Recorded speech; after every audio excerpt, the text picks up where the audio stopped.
Recession यानी आर्थिक मंदी और इकोनॉमिक स्लोडाउन यानी आर्थिक सुस्ती, ये दोनों ही वर्ड अभी लगातार चर्चा में बने हुए हैं। कारण क्या है कि विश्व जो है कोरोना की मार झेल रहा है और ऐसी कंडीशन में IMF international monetary fund IMF का स्पष्ट तौर पे कहना है कि इतिहास की जो अभी तक की सबसे बड़ी मंदी रही है वो 1931 की मंदी जो है इतिहास की सबसे बड़ी मंदी रही थी और उससे बड़ी मंदी 2020 में आने वाली है। तो ये मेरा कहना नहीं है, ये IMF का कहना है। तो डिस्कस हम करेंगे कि रिसेशन क्या है और इकोनॉमिक स्लोडाउन क्या है, दोनों के बीच में क्या बेसिक अंतर होता है, राइट। तो चलिए हम स्टार्ट करते हैं। लेकिन उससे पहले हमारे चैनल पे नहीं है विजडम एजुकेशन, जो हमारे चैनल पे नए हैं अगर आप तो सब्सक्राइब कर लें, पुराने हैं तो लाइक कर दें, शेयर करें, कमेंट करें। कोई क्वेश्चन आपको पूछना है तो कमेंट सेक्शन में क्वेश्चन डाल दो, हम उसका आंसर कोशिश करेंगे रिप्लाई कर देने का, राइट। सबसे पहला जो टर्म हमारा है इकोनॉमिक रिसेशन, आर्थिक मंदी। मंदी क्या होता है कि जब दो क्वार्टर किसी भी देश की GDP अगर नकारात्मक वृद्धि दर्ज करती है तो उसे कहा जाता है रिसेशन। जैसे मान लेते हैं कि 2 क्वार्टर, प्रत्येक वर्ष में, एक वर्ष में 4 क्वार्टर होते हैं, 4 क्वार्टर होते हैं, यानी 3-3 महीने का जो है, एक क्वार्टर 3 महीने का होता है, उसके बाद फिर 3 महीने का होता है, तो 4 क्वार्टर होते हैं।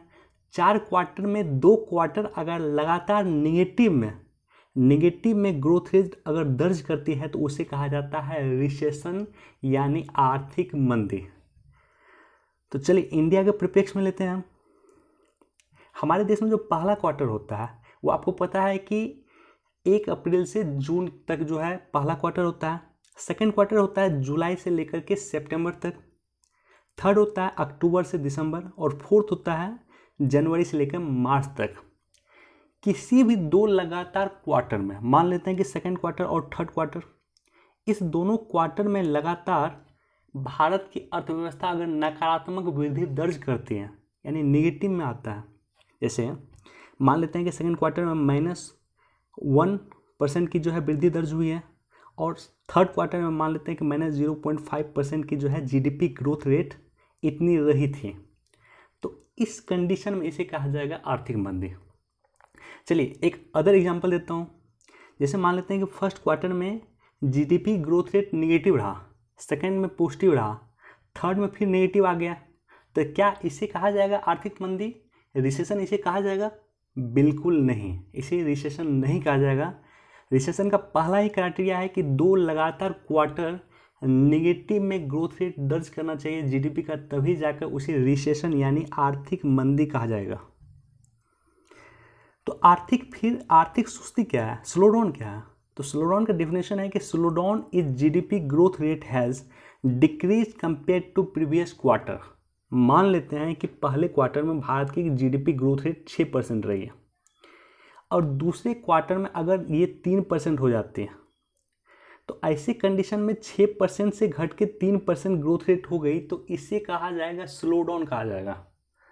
अब आप याद करो कि 2008 में जो रिसेशन आया था, 2008 की जो रिसेशन आई थी, क्या उसे एक्चुअल में रिसेशन कहा जाएगा? जी नहीं, रिसेशन 2008 में नहीं आया था। हाँ, आर्थिक सुस्ती जरूर आई थी, क्योंकि 2008 में भी निगेटिव में, भारत की अर्थव्यवस्था निगेटिव ग्रोथ 2008 में भी नहीं हुआ था। लेकिन इस समय में जो है, कोरोना के समय में भारत में भी रिसेशन आने की प्रबल संभावना है, राइट। तो चलिए रिसेशन क्या होता है और इकोनॉमिक स्लोडाउन क्या होता है, ये बेसिक जो शब्द है आपको क्लियर हो गया होगा। वीडियो अगर आपको पसंद आया तो अधिक से अधिक लोगों तक शेयर करें और लाइक तो ज़रूर कर दें। बहुत बहुत धन्यवाद, थैंक यू सो मच।